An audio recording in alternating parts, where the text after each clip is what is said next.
नमस्कार दोस्तों, आज का वीडियो आपके लिए बहुत ज़्यादा इंटरेस्टिंग होने वाला है। मैं आपको आज बताऊंगा वास्तु आधारित घर कैसा होना चाहिए। वास्तु में कौन सी चीज़ किस दिशा में है, इसका बहुत महत्व है। तो सबसे पहले मैं शुरू करता हूँ सबसे इम्पोर्टेंट चीज़ की। आपके घर का जो सबसे अहम हिस्सा है वो है आपका मेन गेट। तो अब हम ये देखेंगे कि हमारा मेन गेट कहाँ पर होना चाहिए। ज़्यादातर लोगों को ये कहा जाता है कि या तो ईस्ट फेसिंग घर हो या नॉर्थ फेसिंग घर हो तो ही ठीक रहता है, जबकि वास्तु के हिसाब से ऐसा नहीं है। वास्तु में चारों दिशाएं अच्छी हैं। ईस्ट, वेस्ट, नॉर्थ, साउथ, आप किसी भी दिशा में घर ले सकते हैं। यहाँ एक छोटी सी ट्रिक है। हर एक दिशा में 9 पद हैं, उसको हम डिवाइड करते हैं 32 पार्ट्स में। तो होता क्या है, ईस्ट में भी 2 पद ऐसे हैं जहाँ पे आपका मेन गेट होगा तो अच्छा होगा। नॉर्थ में भी 2 पद हैं, नॉर्थ में 3 पद हैं जो आपके घर के मेन गेट के लिए अच्छे हैं। साउथ में भी 2 पद हैं जहाँ पे आपका मेन गेट हो सकता है, और वेस्ट में भी 2 पद हैं जहाँ पे आपका मेन गेट हो सकता है। मैं आपको ये चीज़ समझाऊंगा इसमें बोर्ड में, जिसमें आपको ये चीज़ क्लियर हो जाएगी कि मेन गेट कहाँ पर होना चाहिए। तो शुरू करते हैं। मान लीजिए कि ये आपका घर है। अब आपको मैं डायरेक्शन दे देता हूँ, east, west, north, south. East में आपके पास 3 पद हैं, 1 2 3, 1 2 3। अब इसको हम टोटल 9 में डिवाइड करेंगे ये पूरा। तो अब हम ये देखेंगे कि हमारा मेन गेट चारों दिशाओं में से कहाँ पे होना चाहिए। तो उसका आंसर मैंने दिया, चारों दिशाओं में से किसी भी दिशा पे हमारा गेट हो सकता है, लेकिन वो कौन सा पद है, कौन सा पार्ट है जहाँ पे हमारा मेन गेट होना चाहिए। तो इसके लिए हम अपने घर को 32 पार्ट्स में डिवाइड करते हैं, और 32 पार्ट्स में डिवाइड करने के बाद में हम ये देखते हैं कि हमारा कौन सा पार्ट आ रहा है जहाँ पे हम मेन गेट रखेंगे। वो कैसे देखेंगे, आप अपने पूरे घर को 32 पार्ट्स में डिवाइड करेंगे इक्वली। इसमें टोटल 32 पार्ट्स आते हैं, 1 2 3 4 से लेके आप देखेंगे 32। हर एक दिशा में 9 पद हैं। यहाँ पे भी 9 है, यहाँ पे भी 9 है, इधर भी 9 है, इधर भी 9 है। चारों दिशाओं में से कहीं पे भी मेन गेट रख सकते हैं। कहाँ पे रखना है ये देखते हैं। ईस्ट में हमारे पास 2 पद हैं जहाँ पे हम मेन गेट रख सकते हैं, नंबर 3 एंड नंबर 4। यहाँ पे हमारा मेन गेट होना चाहिए। सेकंड है, नॉर्थ में 3 गेट दिए हुए हैं, 1 2 3, 27, 28 एंड 29। ये 3 पद ऐसे हैं जहाँ पे आप मेन गेट को बना सकते हैं। चौथा है वेस्ट। वेस्ट में 20 एंड 21, ये 2 पद हैं जहाँ पे आप मेन गेट रख सकते हैं। और साउथ, साउथ में है 11 एंड 12, ये 2 पद हैं जहाँ पे आप मेन गेट रख सकते हैं। ज़्यादातर क्या होता है, जो घर होते हैं जहाँ पे हम रहते हैं वहाँ हम ईस्ट या नॉर्थ बोलते हैं, आपको लेना चाहिए। क्यों? क्योंकि जनरली ईस्ट और नॉर्थ से पॉजिटिव एनर्जी आपके घर पे आती है। साउथ और वेस्ट का हम जो व्यापारी होते हैं, जिनको अपनी शॉप चलानी होती है या बिजनेस चलाना होता है, उनको हम ये रिकमेंड करते हैं, उनके लिए काफ़ी अच्छा माना जाता है। तो अगर आपको देखना है कि आपके घर का मेन गेट ईस्ट या नॉर्थ में है और वो कौन से पद में है, तो आपको यहाँ ध्यान रखना है कि या तो ईस्ट में है तो 3 और 4 में होना चाहिए, नॉर्थ में है तो 27, 28 एंड 29 में होना चाहिए, साउथ में 11, 12 एंड वेस्ट में 20 और 21। मैं ये समझ सकता हूँ आपको इसको निकालने में थोड़ी सी प्रॉब्लम आएगी, लेकिन अभी मैं सिर्फ आपको आइडिया दे रहा हूँ कि आप चारों दिशाओं में आपका गेट हो सकता है और वो कौन से पार्ट में होना चाहिए। इसको निकालने का तरीका मैं आपको आगे वाले वीडियो में बता दूंगा। तो पहली बात हो गई हमारी मेन गेट की। अब हम बात करेंगे कि दूसरी क्या चीज़ इम्पोर्टेंट है हमारे घर में। हमारे घर की रसोई। हमारे घर की रसोई का मतलब है हमारा इम्यूनिटी सिस्टम।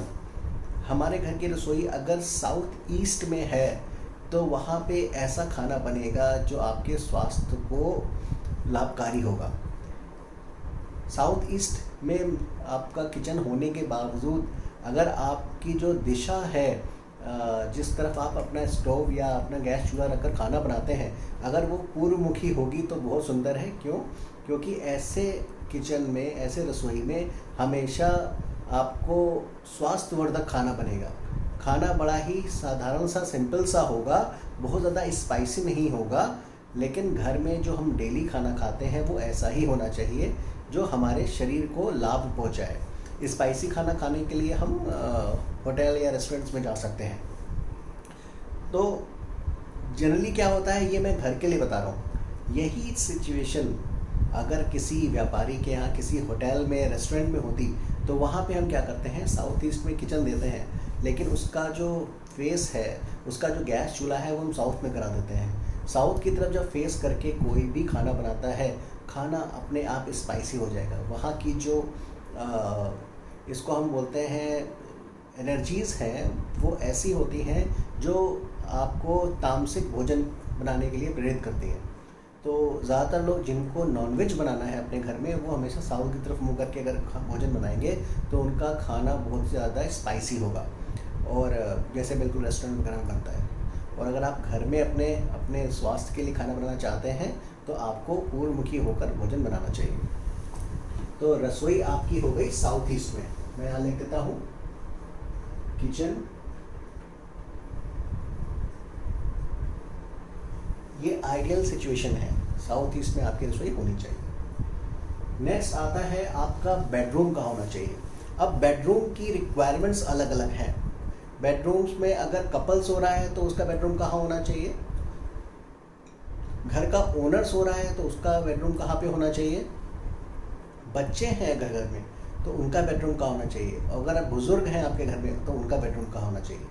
तो यहाँ पे हम आपको दिखाते हैं जो सबसे अच्छा बेडरूम माना जाता है वो है साउथ वेस्ट का बेडरूम। तो बेडरूम नंबर 1 साउथ वेस्ट। इस पे अगर आप देखेंगे तो ये होना, यहाँ पे बेडरूम होना चाहिए। दूसरी चीज, अगर आपके घर में जो कमाने वाला व्यक्ति है उसको साउथ वेस्ट का रूम लेना चाहिए। साउथ वेस्ट के रूम में क्या होता है, यहाँ मेन एलिमेंट है मेरा अर्थ।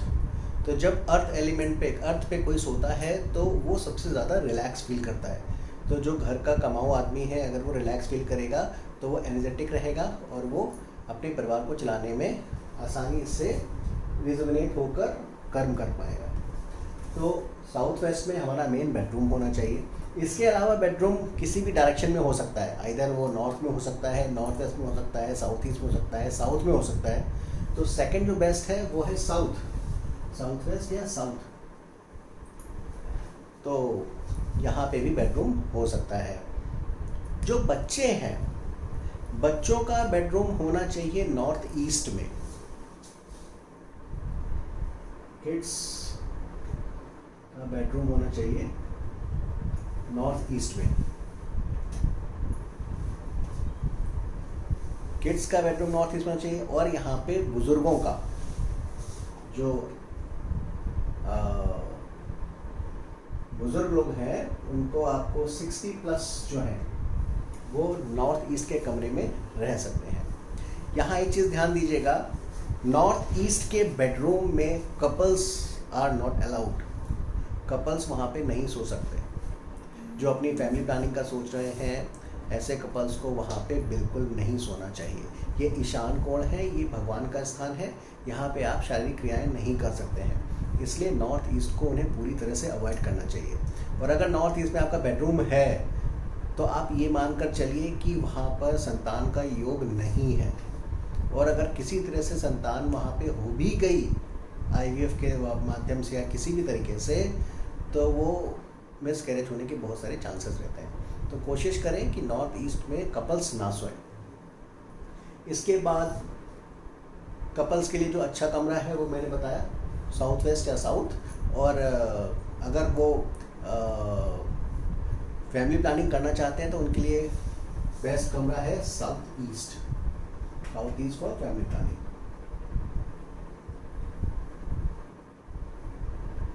क्यों? क्योंकि साउथ ईस्ट फायर एलिमेंट है, तो ये काम फायर का है। तो अगर आप साउथ ईस्ट में अपना बेडरूम बनाते हैं तो आप इसमें आसानी से सक्सेसफुल हो जाएंगे। कंसीविंग की चांसेस सबसे ज़्यादा होती है यहाँ पे, तो आप इसको यूज़ कर सकते हैं। इसके बाद हम देखेंगे हमारा लिविंग रूम कहाँ पे होना चाहिए।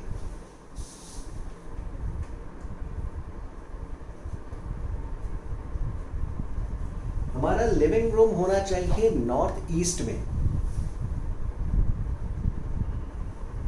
नॉर्थ ईस्ट में क्यों? नॉर्थ ईस्ट घर का सबसे हल्का पार्ट होना चाहिए, पूरा खुला होना चाहिए। अगर नॉर्थ ईस्ट पूरा खुला होगा तो आपका माइंड प्रॉपर वर्क करेगा। नॉर्थ ईस्ट में वास्तु पुरुष का सिर होता है, तो अगर आपका सिर ओपन स्पेस में है, आराम से खाली है, तो आप अच्छे विचारों को उसमें ला सकते हैं। अगर हम यहाँ पे कोई ऐसा बेडरूम बना दें या बहुत भारी सामान रख दें तो वो हमारे माइंड को ऑक्यूपाई करने लगेगा। तो हमेशा ध्यान रखें, अगर आपको लिविंग रूम की चॉइस है आपके पास, तो नॉर्थ ईस्ट में आपको अपना लिविंग रूम बनाना है।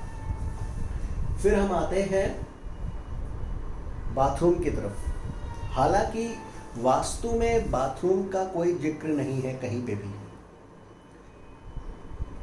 पहले टाइम पे बाथरूम घर में नहीं होता था। वास्तु शास्त्र में कहीं पे भी टॉयलेट का प्रावधान नहीं है।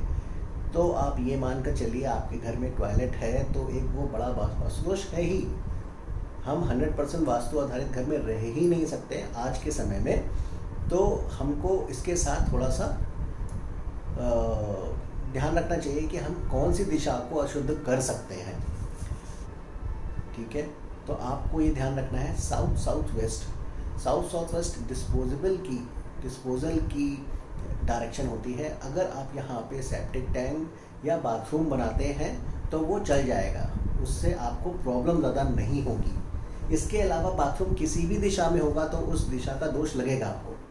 तो हम ये देखते हैं कि कम दोष कहाँ पे लगेगा, तो हम यही मान के चलते हैं साउथ साउथ वेस्ट। तो साउथ साउथ वेस्ट घर पे सबसे अच्छी डायरेक्शन है वॉशरूम के लिए। पहले टाइम पे कंबाइंड टॉयलेट बाथरूम नहीं होता था। पॉटी करने का जगह अलग होती थी और नहाने की जगह अलग होती थी। इसको हम क्या बोलते हैं, जो पानी का स्थान है, नहाने का स्थान है, वो चंद्रमा है, और जो पॉटी का स्थान है वो राहु है। आपने सुना होगा कि राहु और चंद्रमा ये दोनों एक दूसरे के दुश्मन हैं। राहु हमेशा चंद्रमा को खाने की फिराक में रहता है, और आजकल हमने क्या किया है, हमने इन दोनों को कंबाइन कर दिया है। राहु और चंद्रमा को एक ही जगह पर स्थित कर दिया है, जिसमें लगातार उन दोनों के बीच में द्वंद्व बना रहता है। इसलिए ये निगेटिविटी और बढ़ गई है।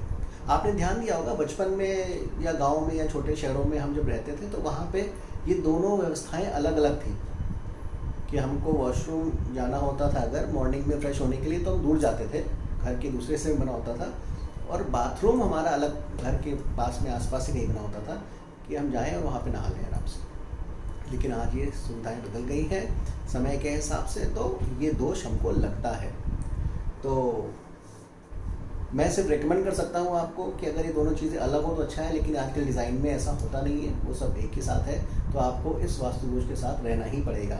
तो अगर मैं आपको एग्जैक्ट वास्तु बता भी दूं, फिर भी 70% ही आप उसका फ़ायदा ले सकते हैं। 30% बाथरूम का दोष लगता ही है, उसको हम पूरी तरह से हटा नहीं सकते हैं। तो आपको अगर वॉशरूम घर में ऑब्वियसली बनाना ही है तो आप साउथ साउथ वेस्ट डायरेक्शन बनाएं। दूसरी डायरेक्शन होती है नॉर्थ वेस्ट। आप नॉर्थ वेस्ट में भी वॉशरूम बना सकते हैं। तो ये दो डायरेक्शंस हैं जहाँ पे आप बाथरूम बना सकते हैं। उसके बाद बात करते हैं आपका किचन हो गया, बेडरूम हो गया, किड्स का हो गया, लिविंग रूम हो गया, वॉशरूम हो गया। आगे हम इस चर्चा को बढ़ाएंगे। मैं कुछ और टॉपिक लिख लेता हूँ, फिर मैं आपको उसमें आगे बताता रहूँगा कि क्या बेस्ट कर सकते हैं हम। जैसे बालकनी या कहाँ पे होनी चाहिए आपके घर में, आपका नॉर्थ और ईस्ट इस डायरेक्शन में जितनी ज़्यादा आपके यहाँ पे बालकनी होंगी उतनी पॉजिटिव एनर्जी आपके घर में आएगी। तो कोशिश करें कि हमेशा इस दिशा में ज़्यादा से ज़्यादा आपकी बालकनी हो, आपकी खिड़कियां हो घर की, और मेन गेट हो। साउथ वेस्ट, इस दिशा और वेस्ट, इन दिशाओं को ब्लॉक रखना चाहिए। मान लीजिए अगर आपके पास में इस दिशा में बालकनी है भी, तो कोशिश करें कि इनको बंद करके रखें। इस दिशा से निगेटिविटी घर में आती है, तो आप इनको बंद करके रखेंगे तो आप इस दोष से बच जाएंगे। अब हमने मेन गेट की बात करी, किचन की बात करी, बेडरूम की बात करी, लिविंग रूम की बात करी, वॉशरूम की बात करी। तो आप इन चीज़ों का ध्यान रखें। इसके अलावा आपके पास में अगर कोई दूसरी डायरेक्शन में ये सारी चीज़ें हैं तो उसकी क्या रेमेडीज़ हैं, हम आगे आने वाले वीडियोस में उसकी बात करेंगे कि अगर आपकी रसोई साउथ ईस्ट में नहीं है तो उसको कहाँ पे होना चाहिए था, अगर साउथ ईस्ट में नहीं है तो उस पर क्या आपको वास्तु दोष आ रहा है और उसको हम रेक्टिफाई कैसे करेंगे, उसका मैं आपको सल्यूशन बताऊंगा। इसी प्रकार से बेडरूम अगर आपका साउथ वेस्ट में नहीं है या साउथ में नहीं है तो हम उसकी क्या रेमेडी करेंगे। आपके घर में कौन सी चीज़ कहाँ पर है, कौन सा कलर कहाँ पर है, अगर वो गलत तरीके से गलत जोन में है तो हम उसको भी ट्रीट करना बताएंगे कि ठीक है आपको वहाँ पे क्या करना है जिससे वहाँ का वास्तु दोष हम ख़त्म करें। तो ये सिलसिला आगे यूँ ही चालू रहेगा। आप मेरे इस चैनल को सब्सक्राइब करिए, लाइक करिए और शेयर करिए। क्योंकि मैं इसमें बहुत सारा एफर्ट दे रहा हूँ आपके जीवन को बदलने के लिए।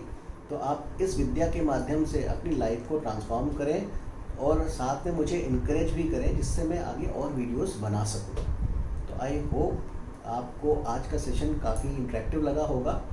तो प्लीज़ मुझे कमेंट करके बताएं। अगर आपका कोई क्वेश्चन है तो आप उसको लिखें और मुझसे शेयर करें।